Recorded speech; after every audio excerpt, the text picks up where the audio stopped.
Magandang araw ulit sa inyong lahat mga kamatyas. Dito sa i-analyze nating game ay matututunan natin ang kahalagahan ng center control. Ayan. Sa bakbakan nila Super Grandmaster Igor Kovalenko ng Ukraine at Super Grandmaster Wesley So ng USA. Dito sa kanilang bakbakan ng Title Tuesday na ginagawa sa chess.com weekly. Ang ginawa ni Kovalenko, nag-C4, English opening. Pinasok naman ni Wesley ang main line. Knight C3, Bishop B4, nilabas kagad para ipang-pin at nag-Queen B3. Paalis kagad, Knight C6, dinipensahan lang, nag-Knight D5, inatake ulit at nag-A5, sinapatan ang depensa. Knight F3, ayan, para mapigilan din ang paparating na mga Knight D4 kulit-kulit. Nag-E4 si Wesley. At dito pa lang, nagkaroon ng bago sa opening database ng chess.com sa E4 na yan. Novelty dahil sa mga nagdaang laban, may nagtry na ng Bishop C5, may nagtry na ng Knight F6 at simpleng D6. Etong E4, aba, ang bilis ng paramdam na atake Nag-Queen E3, pin, dinipensahan. A3, paalis sa Bishop, Bishop E7 at nag-Knight D4. Takes, Knight F6, kinapture ang Bishop at dito nag-E3. Ayan, nasa kamay ni Kovalenko ang Bishop pair. At Knight and Bishop naman kay Wesley, pero tingnan natin, nag-castle, Bishop E2, nag-C5, Queen C3, D5. Para maluwag na ang galawan sa sentro. Bishop E6, B3. Ayun, para magde-develop naman ng Bishop sa B2, nag-F4. Yan ang mga matitinding application sa ganito mga kamatyas. Bakit nag-sacrifice ang pawn? Tinanggap naman ni Kovalenko para makuha ang napakagandang control sa sentro. Ayan, napakaganda niyan. Tingnan nyo Nag-Queen G3, Bishop F5. Yan, para talagang tibay na tibay. D3, Rook A E8, Bishop D2, kinapture na, at nag-Knight H5, another good move by Wesley. Nag-Queen F3, capture, Queen takes, bumagsak, ayun, okay? Dito, pantay ang number of pawns. Pero sa position, grabe, may malakas na center pass pawn ang black. Nag-Queen D2, ayan, double attack. Nag-Queen C7 para madepensahan lahat. Nag-B4, B6, talagang maintain lang, takes, at nag-Rook A, B1, nag-Rook F5, G3. Ayan, nagpasingaw muna dito si Kovalenko. Queen F7, may simple threat sa C4, at nag-Queen C2, depensa, nag-H5. Ayun, pupunta sa H4, gagapang. Rook B7. Mukhang nakakasindak, pero bad move ang binigay ng computer engine. Ang plano kasi niyan, pag kinapture yan, mahihiwalay din naman ang tore sa F5. Pero, ang good move daw ay Rook B E1. Mas importanteng makontrol ang sentro. Ang file sa sentro. Pero balik tayo, nag-Rook B7, umiwas lang si Wesley. Ang tamang tira daw, ay oo nga no. May na-miss dito si Wesley na good move. Sige po, pakiguess nyo. Ang ganda ng tira na yon mga kamatyas. Mapapabilib kayo doon. Pakiguess nyo sa ilang sandali lang, tutuloy kagad natin. Start.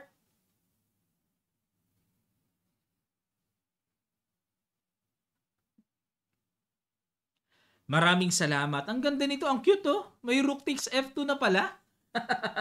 Congrats sa mga nakakita.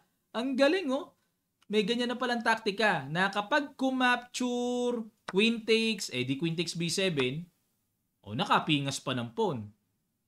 Lamang tiyan din yan, sabi nila, di ba? Pag Rook naman ang pinang-capture, may Rook E1 check. At kapag nag-King G2, Queen takes B7, sakto with tempo check pa. Okay? Winning na ang black dyan. Ngayon, pag kinapture naman ang Queen, di syempre babawi. Perfect talaga yung sacrifice Rook takes F2, no? Na-miss ni Wesley yon. Sayang. Ang ginawa niya, nag-Queen F6, Rook B6, balik ulit, Rook B7 ulit. Blunderatious na binigay kasi may pagkakataon pa rin. Mag-Rook takes F2, nag-Queen F6, Rook B6, iniba na ni Wesley. Di niya talaga mapansin to, no? Grabe, may ganun na pala. Nag-Rook B8 check, King H7 at nag-Rook D8. Ayan, para O hindi pa rin pwedeng capturein ha. Bitin ng tore. Nag-queen G6. Rook D7. Daming bad move ni Kovalenko, no? Dapat daw A4. Pero mahirap na kasing makita yan. 15 seconds na lang eh. And 12 seconds, konti na lang eh. Rook D7, H4, good move. Nag-Queen D3, H3. Yan, ang pawn wedge kung tawagin. Nako, delikading yan. Ang daming nagagawa niyan. Nag-Queen D2, Rook F3, Queen D1, puro bad move na. Wala na eh, segundo na lang eh. Rook D5, sunod-sunod ang bad move. Rook 3F5, capture, nag-Queen E2, Rook E6, Queen D2, at nako, very elementary ang nangyari. Isang tira lang. Papiano na ba ako? Then, Queen F3. Ano ang pamigil dyan? Walay na mga kamatsas. Dahil kapag tsumik dyan, magdi-D3 lang eh. Tatagal pa, kakapturin na lang ang pawn. Mawawala nga sa bingit ng matyas. Tatagal na lang, patay pa rin yan. Okay? So, pagtira ng Queen F3, resign si Kovalenko. Nagsimula po sa malakas na kontrol ng sentro. Hinayaan kasi ni Kovalenko na magkaganyan, na madominate talaga ni Wesley ang sentro. Kaya sa paglalaro natin, kung meron tayong sentrong magagawa, di bali na mag-sacrifice ka ng pawn, dalawang pawns, kung minsan nga isang pyesa pa eh. Sa mga French defense game, di ba? Binibigay isang pyesa para yung French defense pawn wall, matibay. Nananalo pa rin yun, may gapang pa rin paunti-unti yun. At marami pang mga openings na mayroong theory na binibigay ang pyesa para sa tibay ng pawns na nasa sentro. Sa Slav defense, meron din eh. Ayan, okay? So, i-apply po natin sa ating mga paglalaro. At bago tayo magtapos, maaga pong natapos ang analysis natin, panoorin nyo muna ang aking simple online blitz or bullet game. Panoorin nyo ito.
Okay, hanggang dito muna mga kamatsas. Nice game kay Lord of San Diego. Ayun, medyo tumaas ang rating natin ng kaunti. Salamat!